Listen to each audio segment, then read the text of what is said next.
There are moments when something clicks and you start looking at this team in a completely different way, and that's exactly what happened after what came out today. This wasn't noise, wasn't speculation, wasn't someone chasing headlines. This was a breakdown from people who understand the game deeply, pointing at something the Lakers have been missing for a long time, and it had nothing to do with star power, effort, or coaching. The point was simple and uncomfortable at the same time. The Lakers are still one very specific piece away from turning what they already have into something truly dangerous. And when that piece was described, there was no debate. Everyone landed on the same name almost instantly: Jerami Grant. Before brushing that off, it's worth slowing down for a second because what was laid out goes beyond stats or reputation. This is about fit, timing, the kind of move that doesn't look flashy at first, but shifts how a team functions on both ends of the floor. It starts on defense. The overall numbers don't look bad, but when you isolate certain lineups, a pattern shows up. When there isn't a strong perimeter defender next to LeBron, things slip. And that's not criticism, that's reality. At this stage, he can still lock in, still make plays when it matters, but asking him to carry that burden every possession, every game, every series, that's not sustainable anymore. That's where a player like Grant changes the equation. It's not just about being a good defender, it's about versatility, guarding across positions, switching without breaking structure, holding up physically and mentally against elite wings. That kind of presence allows everything else to fall into place. And when that responsibility comes off LeBron's shoulders, what you get in return is a fresher, more aggressive version of him when the game is on the line. Right, Lake Show forever if you believe the Lakers can still make another serious run. Now look at what this does for Anthony Davis. Because there's a version of AD that completely takes over games without forcing anything offensively, the version where he lives around the rim, reads everything, erases mistakes, and makes players think twice before even driving. That version only shows up consistently when the perimeter is under control. If the outside defense breaks down, he's forced to step out more, rotate earlier, cover more ground than he should,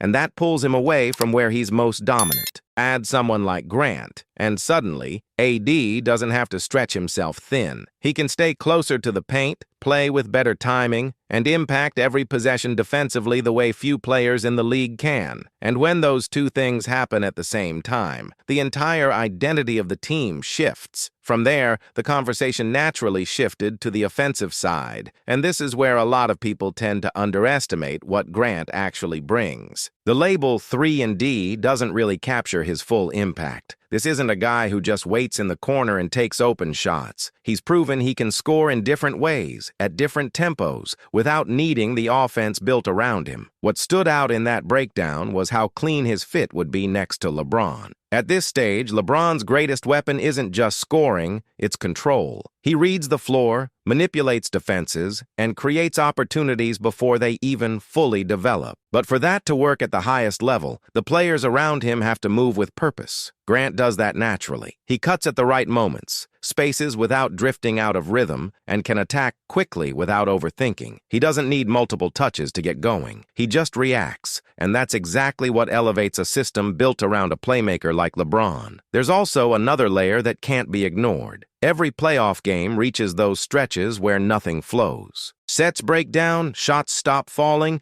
and suddenly every possession feels heavy. Right now, that pressure leans almost entirely on LeBron and AD, and over the course of a series, that adds up. Grant changes that dynamic. He gives you someone who can create a shot without forcing the entire offense to reset. A mid-range pull-up, a strong drive, getting to the line. Those moments don't always show up in the box score the same way, but they decide games. Comment, purple and gold never fades. If you know this franchise always comes back into the fight. Another point that came up, and this one matters more than people think, is experience within different roles. Grant has been through multiple versions of himself in this league. He's adjusted, adapted, taken on responsibility, and stepped back when needed. That kind of awareness becomes critical in the playoffs, where every possession is about discipline and decision-making. And inside a locker room like the Lakers, that presence carries weight. This isn't just about adding talent, it's about stabilizing expectations. When you bring in someone who understands what winning basketball actually requires, it sharpens everyone else. Because right now, there's a sense that this team is close, but not complete. You can feel it in the way games unfold. The highs are real, but the gaps are just as real.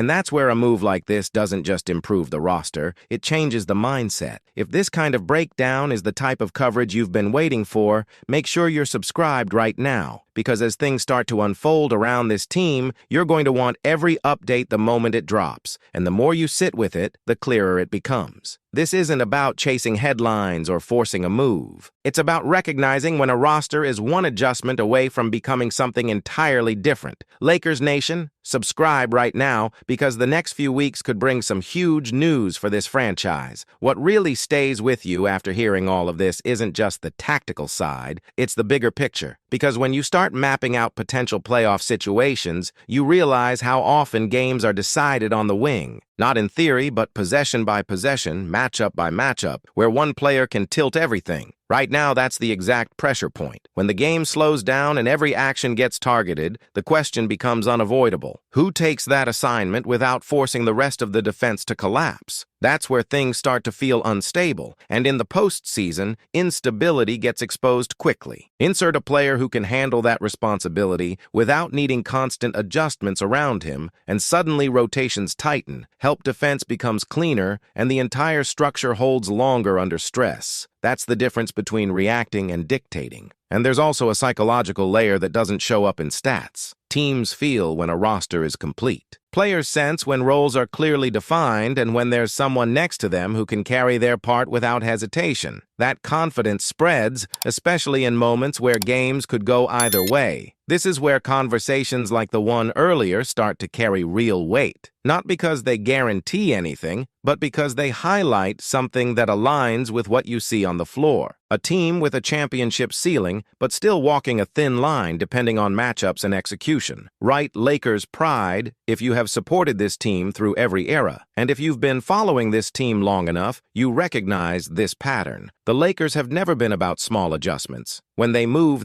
with purpose. The history, the expectations, the banners, everything about this franchise demands decisions that push them closer to contention, not just competitiveness. So when a move checks multiple boxes at once, defense, spacing, versatility, experience, it doesn't feel like speculation anymore. It starts to feel like something that fits the identity of what this organization has always been. Make sure you're subscribed right now, because the next few developments around this team could shift fast. And the difference between hearing about it later and understanding it as it happens is everything when you follow a franchise like this. And the truth is, once you start seeing the game through this lens, it's hard to unsee it. Every possession, every rotation, every late-game situation starts pointing back to the same idea, that one adjustment could change how far this team can really go. If the Los Angeles Lakers are your team, subscribe now so you never miss what's happening behind the scenes. And that's why this situation feels different. Not loud, not forced, just a move that aligns with everything this team has been missing when the stakes rise. When the margin for error disappears, details like this decide who keeps playing and who goes home. Comment, the banners tell the story, if you believe the history of this franchise still matters today. Because at the end of the day, this isn't about adding another name. It's about restoring balance, giving structure to what already exists, and allowing the stars to operate at their highest level when it matters most. If you want to stay ahead of every move, every shift, and every decision that could define the Lakers' future, subscribe now and turn on notifications. This is where you don't miss what actually matters.